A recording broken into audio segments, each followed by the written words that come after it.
Alam mo, Susan, cute na tayo kapag nakakita kahit isang pet lang.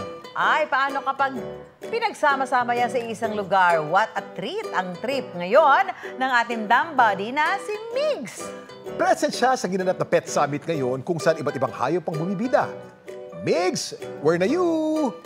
Pet Summit 2024. At syempre, maliban sa ating mga kasama mga fur babies dito, kasama ko rin ngayon ang co-founder ng Pet Summit na si Miss Carla Canglion. Miss Carla, magandang hapon sa inyo. Of course, ang una kong katanungan para sa araw na ito ay ano ba ngayong 10th year anniversary ng Pet Summit? Ano ba ang objective ng ating summit na ito? Ang objective ng summit is to really celebrate yung 10 years of pet love. So it's a decade of pet love, definitely. Nagsimula kami from very humble beginnings na talagang as in sa isang garden, na konti lang yung makakilala namin until now. And then ito na, we have 80 brands, over 80 brands with over 300 different kinds of products and services.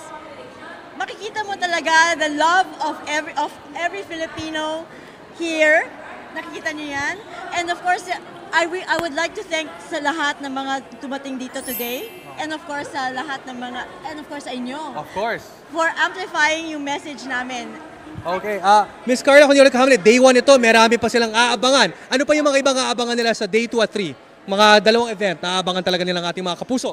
Actually, malalaman nyo na meron tayong mga pet-friendly hotels and restaurants and mga prizes na mga makukuha nila dito. So we have raffles, we have challenges din, meron tayong mga amazing races, and then nakita nyo kanina yung mga royal rescues and all. So talagang marami pa tayong magagawa. Alright, binanggit nyo Miss Carla yung mga rescues. Gaano ba karami ang na-rescue na so far ng, of course, Pet Summit?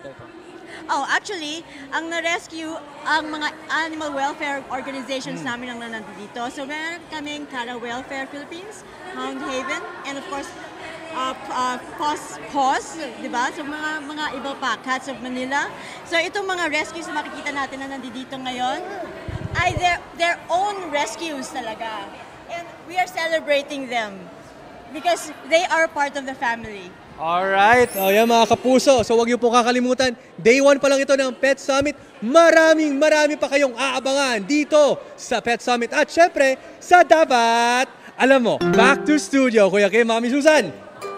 Maraming salamat, Migs. Kung drawing na naman ang ganap with Barkada, pwede pa rin namang sulitin ng weekend kasama ang cute na pets. Hindi sayang ang araw nyo dahil full of love ang may experience ninyo. Nasa isang Pet Summit ngayon ang ating dumb buddy na si Migs. Migs, kamusta dyan?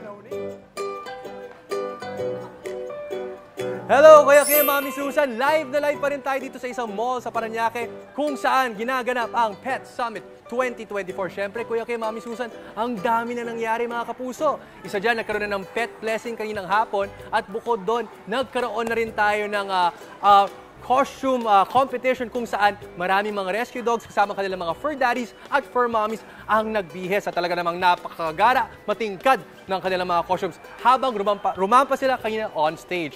At syempre, bukod doon, meron din tayong nangyari mga raffle dahil mga kapuso, ang pag-aalaga ng hayop, itong Pet Summit ito, hindi lang ito about comfort sa ating mga fur babies, pero kailangan din ito ng mga iba't ibang produkto na hinahain. Ito sila ating mga fur babies, mga kapuso. Ang dami-dami dyan.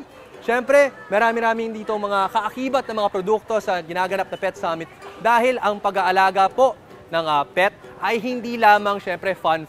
Bukod dyan, meron itong kaakibat na responsibilidad tulad nga ng sinabi ni Miss Carla. At siyempre, ngayong hapon na ito may inaabangan pa. Ang inaabangan natin ay ang Amazing Race! Ito mga kapuso, ito po ang kurso na sasalihan ng mga pinakita natin mga pets. Siyempre, magsisimula sila dito at aabot sila hanggang dulo kung saan meron silang mga mapapanulungang premyo. Ayan. At tandaan natin, day 1 pa lang ito ng, of course, Pet Summit 2024. Kaya sa mga kapuso natin gusto pang humabol dito, may day 2 at day 3 pa po na Pet Summit 2024. Ayan, Kuya Kim, Mami Su. Okay. Maraming salamat, Migs. Enjoy ka lang dyan at sulitin mo ang bonding with the pets.